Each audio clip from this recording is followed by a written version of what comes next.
Pag-usapan natin mula sa librong 'to yung mga tips tungkol sa paano ba tayo makakabayad na mabilis ng utang natin. Una is increase cash flow to fast-track debt management. Siyempre 'pag kulang ang kinikita natin, mas maganda meron tayong other source of income para mas mabilis tayo makabayad ng utang. Pangalawa, consider liquidating your savings and non-income producing assets. Kung meron man tayong savings na nasa bank na maliit lang naman ang interes, pwede nating bawasan 'to at ipambayad sa utang natin, or kung meron tayong puwedeng ibenta, like yung iba nagbebenta ng bag nila na mamahalin or yung kanilang mga sobrang damit, sapatos. So, pwede natin 'tong, ibenta para magkaroon tayo ng extra cash na pambayad sa utang. Change your money mindset. Importante yung disiplina.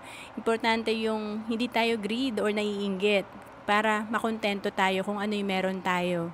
And of course, prepay your mortgage. Ito yung halimbawa, may sample dito. Kung 1,000